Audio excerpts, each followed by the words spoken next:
السلام عليكم ورحمة الله وبركاته.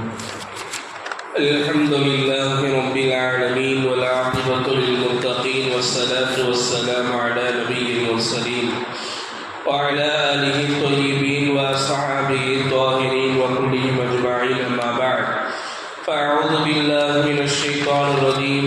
بسم الله الرحمن الرحيم.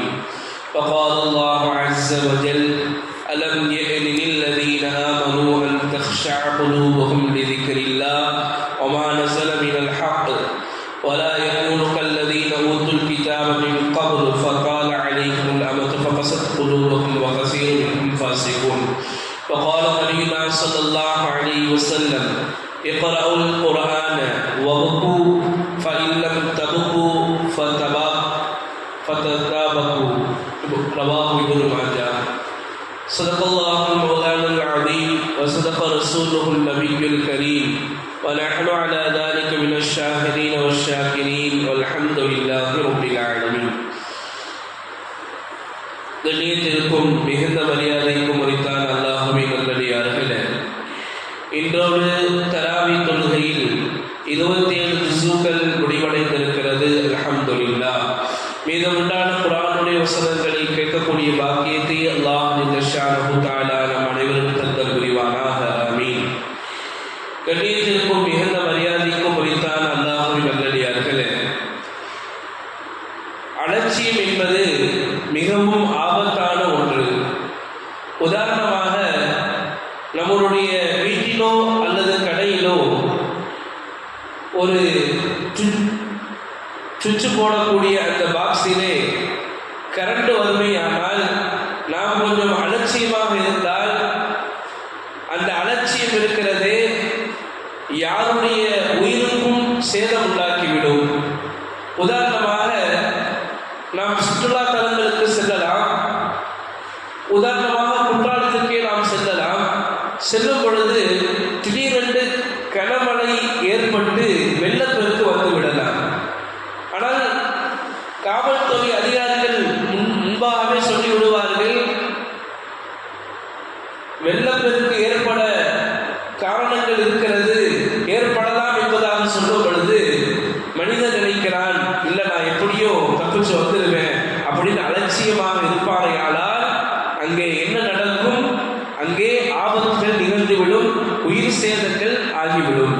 காரணம் என்னவென்றால், அலட்சியத்தின் கொடுவோக்குத்தான் இவ்வளவு பெரிய ஒரு உயிர் சேதத்திற்கும் உடமை சேதத்திற்கும் ஒரு ஆபத்தாக உண்டாகி விடுகிறது. அல்லாஹ் ஜல்லஷானஹு தஆலா குர்ஆனிலே இன்னைக்கு ஓதப்பட்ட ஆயத்திலே சொல்லுவான், அலம் யஅனி லில்லதீன ஆமனு அன் தக்ஷஅ குலூபுஹும் லிذிக்ரில்லாஹ்.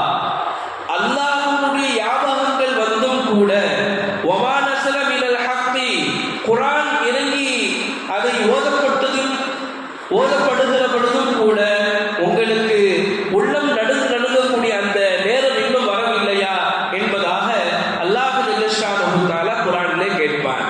அதாவது இந்த ஆயத்து இறங்கியது எப்பொழுது என்றால், நபி ஸல்லல்லாஹு அலைஹி வஸல்லம் அவர்கள் மதீனாவிற்கு வந்ததற்கு பின்னால் 4வது வருடத்திலே இந்த ஆயத்து இறங்குகிறது.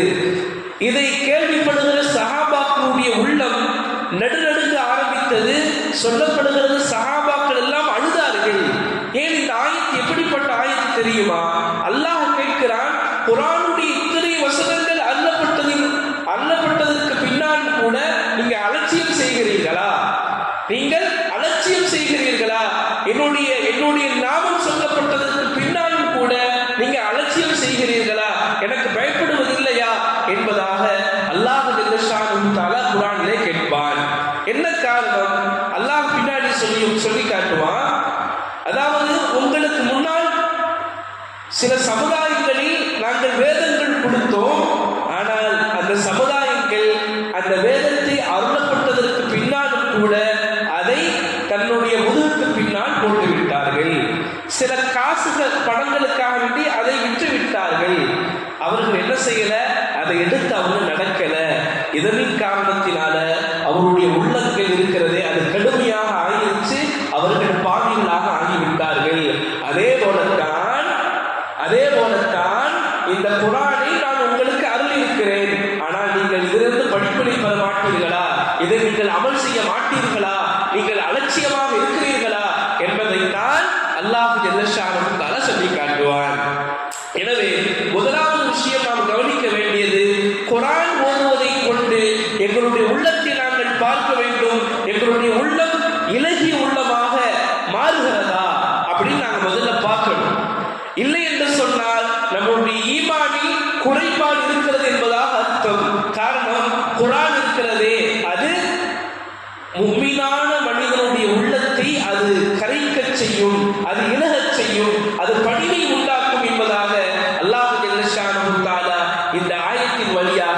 இந்த சமுதாயத்திலே பேசுகிறான். நீங்க நாம் பார்க்கலாம். இன்னொரு விஷயத்தையும் கவனிக்க வேண்டும். குர்ஆனுடைய ஆயத்துகள் இறங்கியதை நாம் அதை எவ்வளவு தூரம் எடுத்து நடக்கிறோம் என்பதை பார்க்க வேண்டும். இன்னைக்கு சமுதாயத்தில் அலட்சியங்கள் அதிகமாக இருக்குது. அதிகம். சஹாபாக்களுக்கு குர்ஆன் இறங்கும் பொழுது என்ன எப்படி இருந்தாங்க தெரியுமா? வட்டியினுடைய ஆயத்து இறங்குகிறது, வட்டியை விட்டார்கள். பர்தாவுடைய ஆயத்து இறங்குகிறது, சொல்லப்படுகிறது எப்பொழுது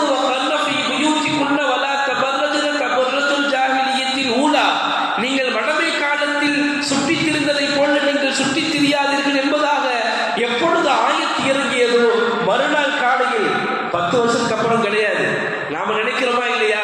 குர்ஆன் ஹதீஸ் தலங்க பின்னாடி பார்த்துக்கலாங்க அப்படின்னு நாங்க விடுறோம். ஆனா சஹாபிகள் எப்படி இருந்தாங்கன்னு தெரியுமா?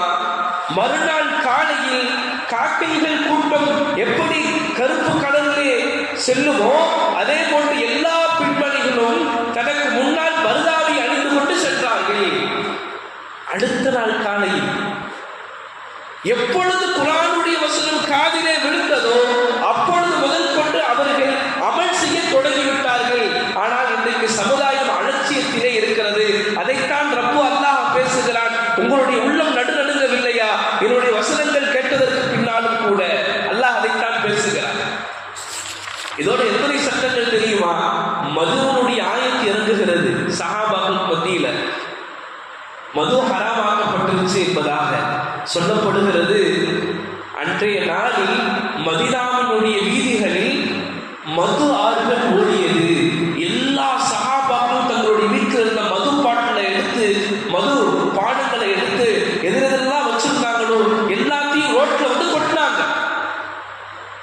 அதனால்தான் மதுவனுடைய ஆறுகள் ஓடுச்சு. இன்னும் சொல்ல போனால் மதுவை குடிக்கக்கூடிய அந்த டம்ளர்கள் கூட அவங்க வீட்டில் வைக்கல. என்ன காரணம்?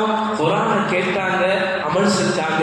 ஏன் குர்ஆன் அல்லாஹ் என்னிடத்துல பேசலாம், நான் எவ்வளவு தூரம் குர்ஆன் நான் ஃபாலோ பண்ண முடியும்னா இருக்கிறேன். சிந்திச்சு பார்க்கணும். சொல்லப்படுகிறது சஹாபாக்கள் ஹஜ்ரத் அப்துல்லா இப்னு மஸ்ஊத் ரலியல்லாஹு தஆலா அவர்கள் சொல்லுவார்கள், நாங்கள் குர்ஆனில் 10 ஆயத்துகளை ஓது மனப்பாடம் செய்வோம். மனப்பாடம் செஞ்சதுக்கு பின்னாடி அதை நாங்கள் அமல் செய்வோம். நாங்கள் அமல் செய்யாமல் அடுத்த 10 ஆயத்துக்கு நாங்கள் போக மாட்டோம் என்பதாக அதற்கு அப்துல்லா இப்னு மஸ்ஊத் ரலியல்லாஹு தஆலா அவர்கள் சொல்லுவார்கள். எனவே குர்ஆனை நாங்கள் அமல் செய்ய வேண்டும். அதைத்தான் அல்லாஹ் ரப்பல் இஸ்ஸத் மீண்டும் மீண்டும் சொல்கிறான். இன்றைக்கு சமுதாயத்திலே குர்ஆனை அலட்சியப்படுத்தக்கூடியவர்கள் அதிகமாகி விட்டார்கள். அல்லாஹ் காப்பாற்றணும். இன்னைக்கு எத்தனை சட்டங்கள் மறுக்கப்படுகிறது. பர்தாவுடைய சட்டங்கள், நான் முன்பாக சொன்னேன், பர்தாவுடைய சட்டங்கள் நபி ஸல்லல்லாஹு அலைஹி வஸல்லம் அவர்கள் கட்டளையிட்டார்கள், பெண்களே நீங்கள் பாதைகளில் போகும் பொழுது நீங்கள் நேராக போக வேண்டாம், நீங்கள் ஓரமாக போங்கன்னு சொன்னாங்க நபி ஸல்லல்லாஹு அலைஹி வஸல்லம். சொன்னதற்கு பின்னால் என்ன நடந்துச்சு தெரியுமா? சஹாபி பெண்கள் எல்லாம் செவத்தை ஒட்டிட்டு போவாங்க. ஏன் தெரியுமா? அல்லாஹ்வும் அல்லாஹ்வுடைய ரசூலும் சொல்லிட்டாங்க. இன்னைக்கு நாங்க சிந்திச்சு பார்க்கணும். என்னுடைய வாழ்க்கையில நபியினுடைய வார்த்தைகள் இருக்கிறதா? என்னுடைய வாழ்க்கையில் அல்லாஹ்வுடைய வார்த்தை வாழ்கிறதா என்பதாக நாங்கள் பார்க்க வேண்டும். குர்ஆனை நாங்கள் அமல் செய்ய வேண்டும். குர்ஆனை எதிர்த்து நடக்க வேண்டும். இன்னும் சொல்ல போனால் சமுதாயத்தில் எத்தனை கடமைகளை விடுறாங்க தெரியுமா?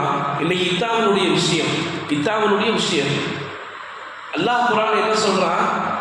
ஒரு கணவன் தலாக் விட்டாலோ கணவன் இறந்து போனாலோ எத்தனை நாட்கள் தான் இருக்கணும்? 4 மாதம் 10 நாட்கள். இன்னைக்கு என்ன சொல்றாங்க தெரியுமா? பெண் முஃப்திகள், அதாவது 40 நாட்கள்லாம் இருக்க வேண்டிய அவசியம்லாம் இல்லை, 4 மாசம்லாம் இருக்க வேண்டிய அவசியம்லாம் இல்லை, 40 நாள் இருந்தால் போதும், 40 நாள் இருந்தால் போதும். இதில் இவங்க எதில் கை வைக்கிறாங்க தெரியுமா? அல்லாஹ்வுடைய சட்டத்தில் கை வைக்கிறாங்க. அல்லாஹ் தெளிவா சொல்றான். இப்போ நீங்க அல்லாஹ் கிட்ட போய் நிற்கும் பொழுது அல்லாஹ் கேட்பான், எப்ப நான் சொன்ன சட்டத்துக்கு நீ மாற்றம் செய்யறியா அப்படின்னு அல்லாஹ் கேட்டா என்ன பதில் சொல்லுவாங்க? அப்ப எவ்வளவு அலட்சியம்! இந்த அலட்சியம் எங்க கொண்டு போய் நிற்கும் தெரியுமா? அல்லாஹ் அதனாலதான் சொல்லி காட்டுறது அந்த ஆயத்தினுடைய கடைசியில, உங்களுக்கு முன்னால் ஒரு சமுதாயம் வாழ்ந்தார்கள், அவர்கள்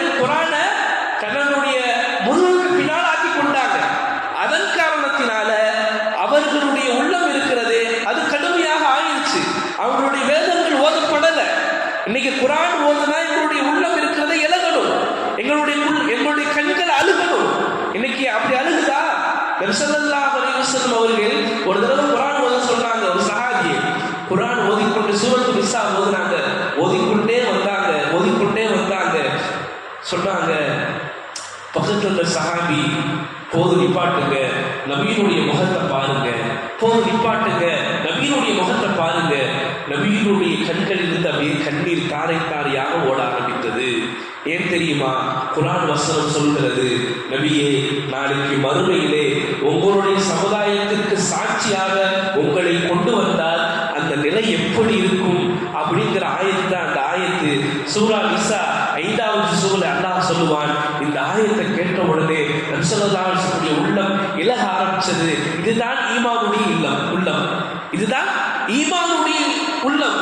குர்ஆனுடைய வசனங்கள் கேட்கப்பட்டா உள்ளம் இலகணும், கண்ணிலிருந்து கண்ணீர்கள் வரணும். அந்த ஆயத்தினுடைய ரப்பு எங்களிடத்துல பேசுறானே, அந்த நிலை வந்தா நபியே எப்படி இருக்கும்? நபி சொன்னாங்க, என்னுடைய சமுதாயத்துக்கு நானே சாட்சி ஆகுதா? அதனாலதான் நபி ஸல்லல்லாஹு அலைஹி வஸல்லம் அழுதாங்க. அதற்கு உமரே ஃபாரூக் ரலியல்லாஹு அன்ஹு நிலைமை எப்படி இருந்துச்சு தெரியுமா? ஒரு தடவை குர்ஆனுடைய வசனங்கள் கேட்டாங்க, அழுதாங்க. அழுததின் காரணத்தினால நோயை வந்துருச்சு. இன்னைக்கு நாமளும் தான் முஸ்லீமாக இருக்கிறோம், நாமும் தான் முஃமினாக இருக்கிறோம். நமக்கு முன்னாலும் தான் இத்தனை குர்ஆனுடைய வசனங்கள் ஓதப்படுகிறது, சொல்லப்படுகிறது. ஆனால் நாங்கள் எடுத்து நடந்தோமா? அப்படி எடுத்து நடக்கிறது என்ன ஆகும் தெரியுமா? உள்ளங்கள் கடினமாக ஆயிரும். ஏன் உள்ளங்கள் கடினமாக தெரியுமா? நாங்கள் பாவம் செய்யக்கூடியவர்களாக மாறிடும். குர்ஆனை விடுறது பாவம். குர்ஆன் இன்னைக்கு பாவம் செய்யறது தான் பாவம் என்பது மட்டுமல்ல, குர்ஆன் என்ன சொல்லுகிறதோ அதற்கு மாற்றம் செய்வதும் பாவம் தான். பாவம் செய்ய நபி ஸல்லல்லாஹு அலைஹி வஸல்லம் சொன்னார்கள், யாராவது சமுதாயத்தில் ஒரு பாவம் செய்தால் அவருடைய உள்ளத்திலே ஒரு கருப்புள்ளி விழுகிறது. அவர் தௌபா செய்தால் அது மறைகிறது.